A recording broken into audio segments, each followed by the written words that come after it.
Hello, guys. Bailey from Ramen Noodles back again. And today I'm back to talking about why God doesn't protect Christians from every type of suffering, part two. And before I start, if you haven't seen part one, check out my second latest video and you'll see it. And the other thing is, if you have any questions or need a prayer, then ask away in the comments or simply tell me about your day.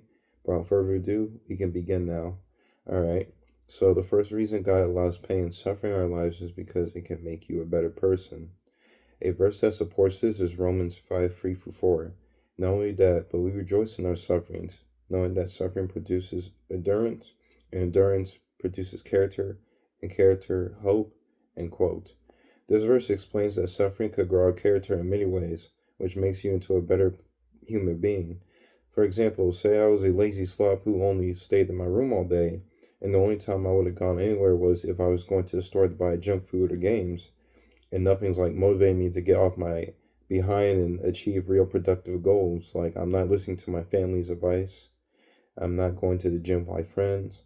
I'm not reading the Bible, but I'm only doing it on Sundays, and I'm not even like really fully there in church. Like I'm just half there. I'm basically, hopeless. And it's even more pathetic since I'm like a grown man, like nothing's like pushing me to do better.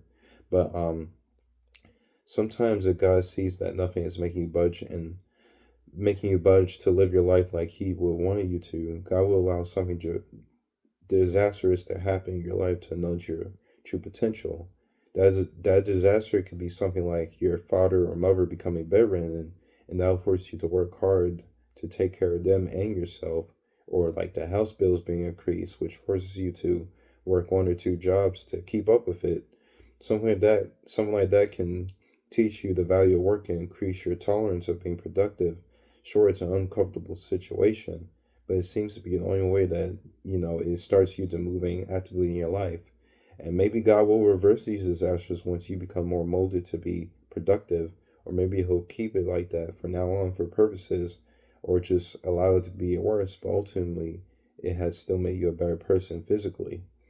And again, yeah, it'll be uncomfortable and possibly painful to go through these type of things that are way outside your usual, but it'll be worth the trouble when we become twice the man/woman. This verse also says this, which is 1 Peter 1:7.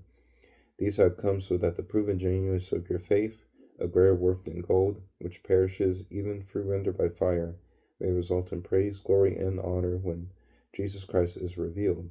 End quote. We should praise the Lord for our positions because it wouldn't be for nothing. God will send us these calamities so that it'll break us, and then that He'll be able to build us new and better. Without them, we'll still be the same, but if we go through something, a lot of times it can make us a better person once we learn through it, just or learn how to endure it. Um, and I always like to add Job from the Bible. He may have lost so much in one day for a while, but he learned something at the end. And maybe one of the reasons God allowed this disaster to fall on Job's head was because this would have been the only way he would have learned what he was taught.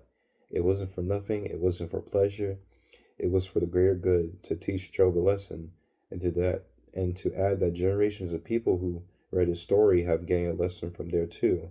And of course others are still struggling to understand, like, what happened to Job, why it happened. But as long as you keep up the resource and prayer, the truth will be revealed.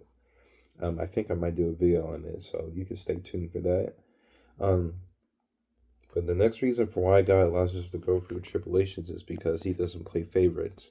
What I mean by that is God's not going to make sure that we're the only ones to receive blessings, gifts, and we're not going to be immune from calamities and disasters because we live in a broken world and we are going to be affected by this broken world. This verse I said before confirms what I'm saying. Matthew 5:45, to show that you are the children of your Father who is in heaven, for He makes the sun rise on the wicked and on the good, and makes the rain fall upon the upright and on the wrongdoers. End quote. And another I have is Romans 2:11 through 12. For God does not show favoritism. All who sin apart from the law will also perish apart from the law, and all who sin under the law will be judged by the law. End quote. God's not going to make us immune to pain and suffering just because we accept Him and we try our best to follow Him. It sounds unfair, but remember again, we're in this sinful world and we're going to feel its stings. And God won't shield us from every disaster because that would basically mean that we aren't truly living in the world at that point. And that isn't what God intends for us. Like, we're on this world for a reason. He will want us to, live it and go through it. We're supposed to be a part of the effects of the world to know about it so that we could tell others who don't know Christ on how to lean on him by trusting him through the storms to suffer, but with the attitude of Christ. Plus, we are still sinners. We're still completely under the radar of God's protection. And what we do is wicked in his eyes, saved or unsaved. So everyone in the flesh belongs in this shambled world because we match it.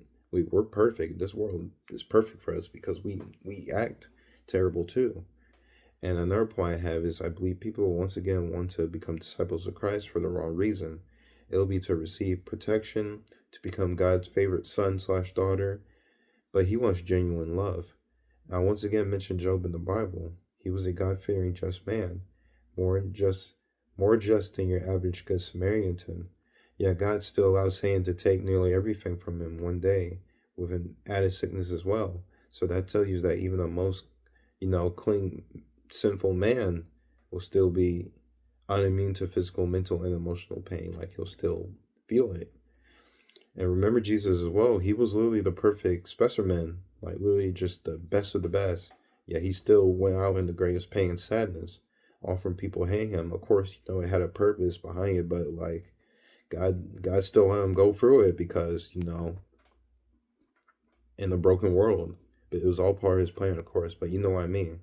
But I'm gonna end it right here because I don't want the video to be too long. I still got some more. I think part 3 might be the last one, or if part 3 is not the last one, part 4 would definitely be the last one. But I just want to say thank you for watching this video. I ask if you could like if you agree and subscribe if you like my other content. And God's willing, I'll see y'all beautiful people next week. Goodbye.